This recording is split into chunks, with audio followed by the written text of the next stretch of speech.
Guys, good morning. Dito tayo sa ating munting kalamansi. Magpo-pruning tayo, guys. Ito tinatanggal natin itong mga kumbaga parang suwi. Na hindi naman kailangan to na magtuloy-tuloy dahil dagdagan na lang to. Kagaw ng bunga. Kasi hindi naman mamumunga to. Ayan guys, oh. Bawasan natin siya. Yan. Parang bunga, lalaki at saka maganda. Ang dami na naming nakuha rito na bunga, di ba? Oo, mga 2 tabo na yun. Nung nakaraan, last harvest, 2 tabo. Oo, 2 Bukod pa tabo. yung una. Kapag-harvest kami nito, ang dami talaga. Kasi sa sobrang guys, daming bunga niya. Nakakatuwa eh, kahit sa paso lang siya. Oo, ito tignan niyo Ito guys guys, ha. sa paso lang yan. Ito, Ayan, oh. Paso lang yan. Ayan, ginawa ni Gilbert guys. Butasan niyo to Mm-mm. para yung ugat niya kapag lumaki talagang magkaroon ng mga ugat yan. So paikot to, may mga butas-butas to, ayan, yan. Paikot yan. Ang purpose nito guys, pag umano yung ugat mapunta rito, mamatay yun. Kasi ang ugat pag na-expose sa araw, hindi mabubuhay yan, masilag yan. So dapat may butas yan para mabawasan ang ng ugat, ang paglaki. Yan. Tsaka nalagay namin guys ang mga ugat-ugat na mga... Saka, para hindi siya mapuno ng ugat. Kasi pag napuno ng ugat yan, nasa paso lang eh. So hindi na makapag-produce ng mga bunga yan. So, tatanggalin din natin itong mga ito. Kailangan pala tanggalin yan. Kasi gusto ko sana guys, sabi ko kay Gilbert na tumaas siya. Ayan, mataas na siya. Para maganda tingnan. Pero tumataas naman eh. Mataas na yan. Tinatanggal lang natin yung parang... Pero okay naman yan na tinatalian. Okay, wala namang problema. Yan. Late lang siya guys oh. Late lang to. Pero... Kunti na lang yung dahon pero ang daming bulaklak. kapag namumunga, mas maganda talaga bawasan nyo ng dahon. Kasi ang dahon na to guys, nagiging pa to, kaagaw nung mga bunga. Napupunta rito yung kumbaga yung fertilizer dito napupunta sa mga dahon. So dapat tanggalin natin yung dahon. Hindi naman kailangan na ubusin. Ayan na. Ayan, may mga bulaklak na.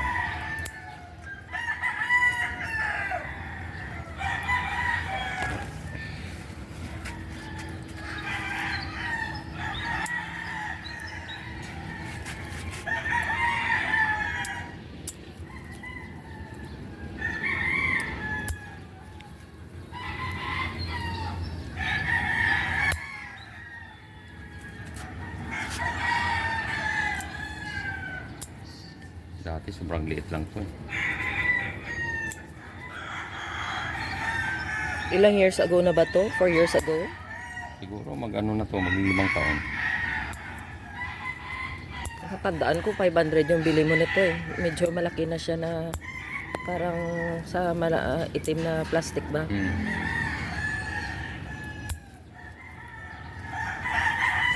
Hindi ko nga akalain guys na makapagpabunga kami ng marami.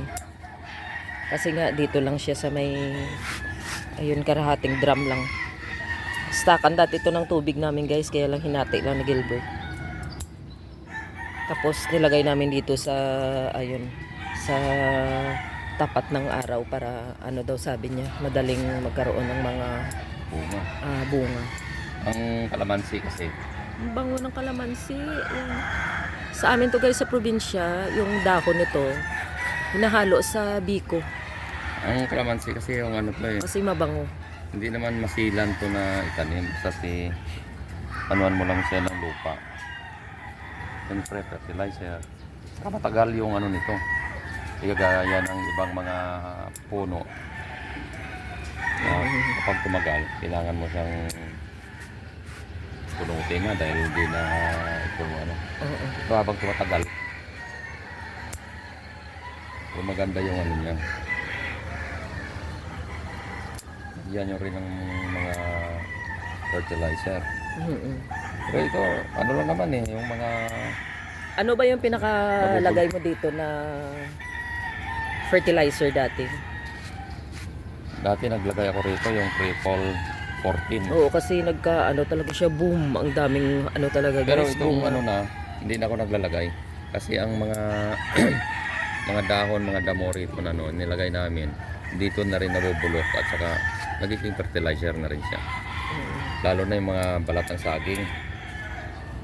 Ay, oo, dito kaya nilalagay guys. Lagyan nyo yan. Kasi pag nadurog yan, dagdag ano yan. Madaling bumunga ang kalamansi. Bawas-bawas tayo ng dahon para lumaki yung bunga.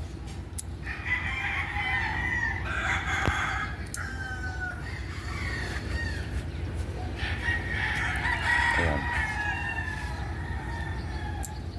Ayan o. Ayan mga ito, tanggalin na lang natin to. Yung mga maliliit.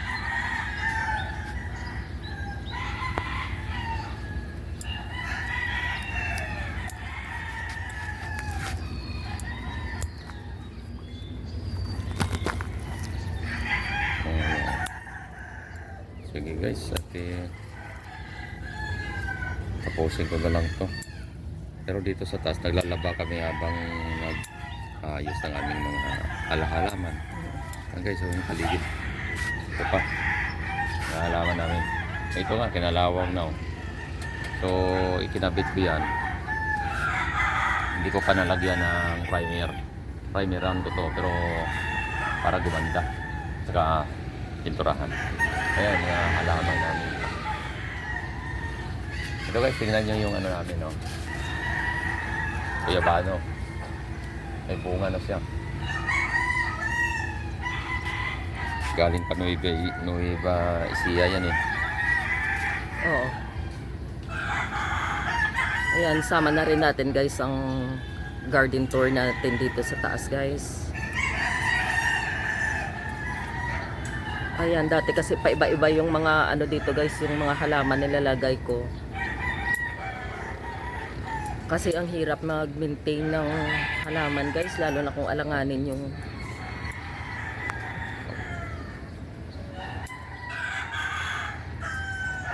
Pero ganito lang siya.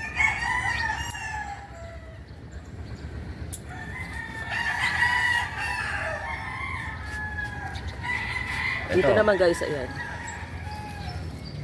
Ito yung ano, laurel namin, no? Malaki na siya.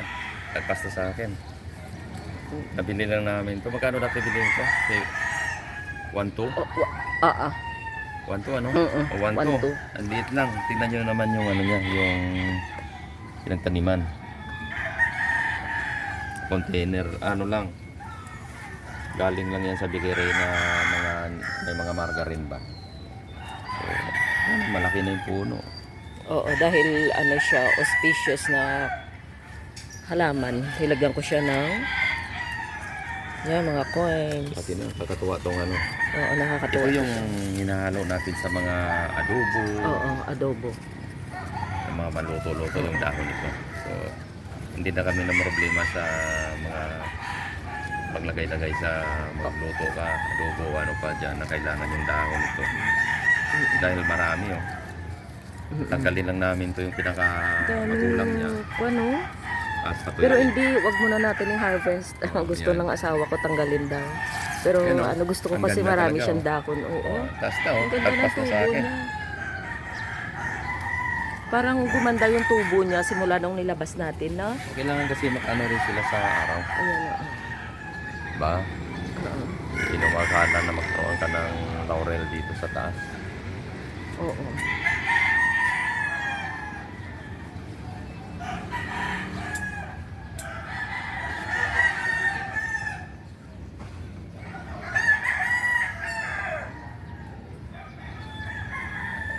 Ito naman, Dracena aquatica ito eh.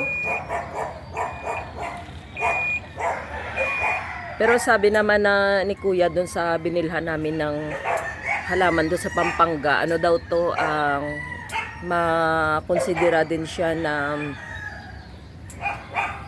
Scarlet Beauty din to eh.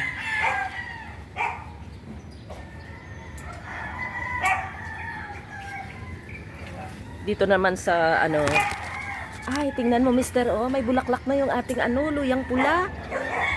Ayan, may bulaklak na siya. Yung Luyang pula natin. Ayan oh, Ay, oo. may bulaklak. bulaklak na siya. Wow, ang ganda naman. Ala. Pangalawa pa lang to eh.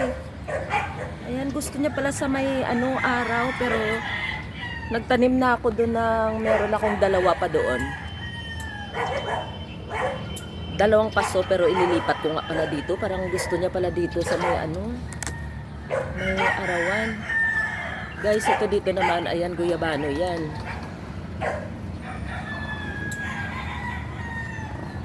Dito din yan tinanim ni Gilbert sa paso na ano guys, malaki. Ito naman, mga oregano ko. Dami ko na nang hinarvest. Ito, basto ni San Jose. Ito naman, yung nakahilera dito ay mga dwarf calachuchito siya, or tinatawag din siya na Indian rose. So, ang ginawa naman nito ni Gilbert ay pinutol niya dito ang dulo. So, ayan, tumubo na. Tignan mo, tumubo na. Yan guys, ang ganda nito pagkan sinisikatan ng araw, kasi pag namulaklak siya,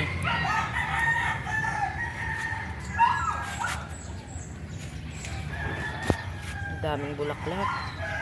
Ayan oh, pinutol lang namin to. Ayan. Ayan. Nagkaroon na siya ng mga bagong sipol. Oo. Tapos sa baba naman guys, andun meron kami yung red na yon. Binili namin ni Gilbert yun sa Pampanga. Ano yan, Scarlet Beauty. Tapos meron din akong mga palms doon sa baba. Meron akong red palm. Tsaka yung golden palm. Tapos meron din akong ano doon, cast iron plant. Ayun guys, para hindi na tayo bababa.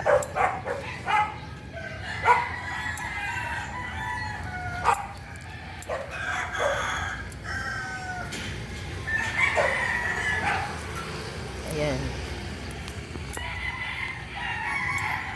Tapos samantala tuloy pa rin si Gilbert sa kanyang pagpo-pruning.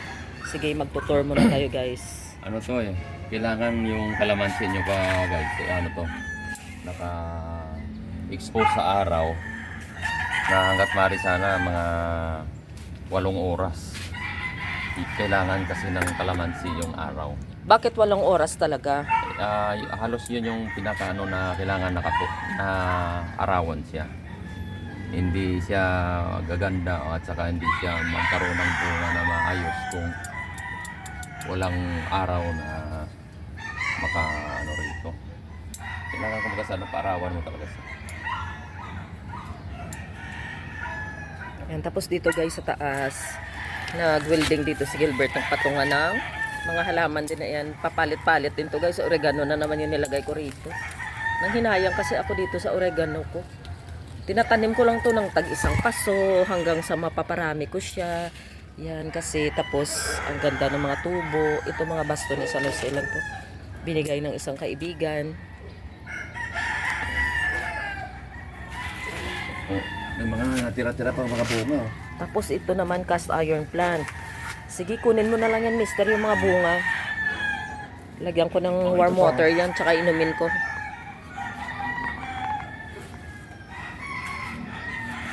Dito naman sa gawin na to, ferns. Ayan, may mga tira-tira pang bunga. Ayan o, ito. Ito na lang yung natira sa ferns ko. Dito naman yung mga nakahang, ayan mga photos yan. Tapos syempre, para ano, added ano guys, freshness, naglagay tayo dito ng wind shine. Yan. Sabi ko nga sa asawa ko, dagdagan natin kasi pag malakas ang hangin, ang ganda ng tunog, nakaka-relax. Ayan ah. Yan. Yan mga photos. Kailangan nakatutok ka talaga sa pag-alaga sa photos. Kasi yung dahon ba, ako talagang sinusunod ko katanggal yung mga ano na yan, mga dahon na tuyo na. Tapos ito, nilagyan ko dito ng kahoy para dito sila iikot-ikot. Kasi hindi kaya. Ito yung binili ni Gilbert sa akin. Hindi kaya. Mababa lang. So, nung pinutol namin yung halaman naming mataas, ayan, nilagay ko siyang ano ng photos. Ano ba yung tawag dyan? Trail. Tapos dito naman sa taas naman, mga spider plant yan.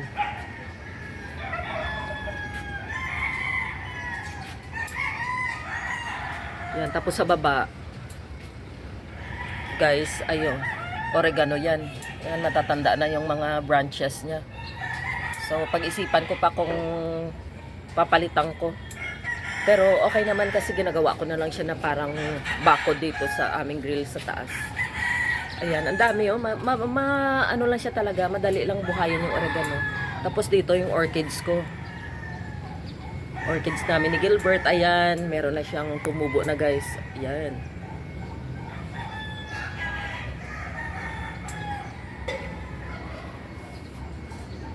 Ayan, garden tour tayo ngayon guys.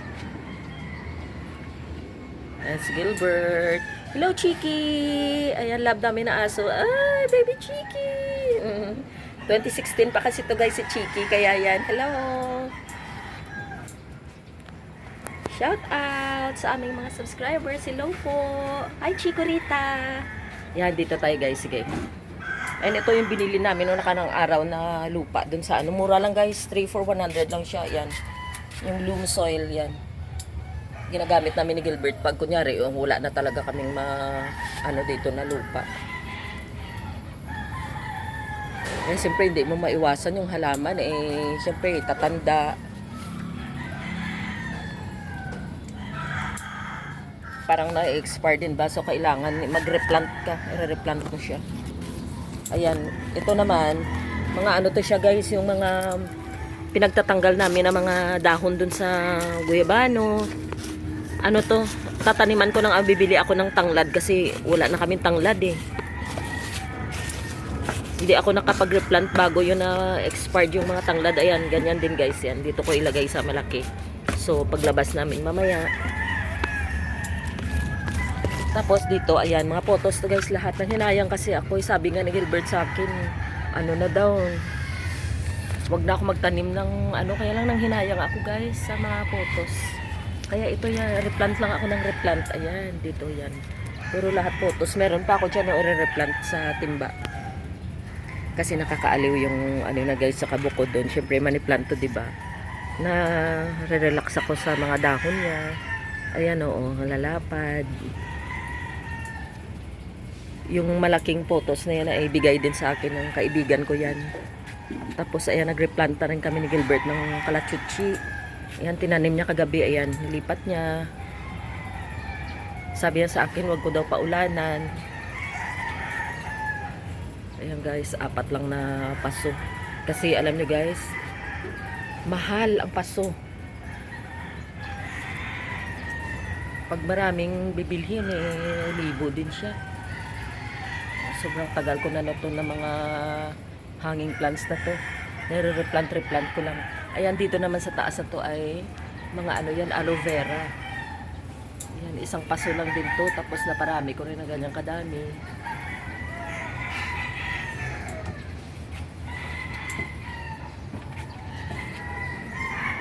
Ayan, okay, lilipat tayo dun guys sa baba. Pakita ko lang sa inyo yung halaman ko dun sa baba guys.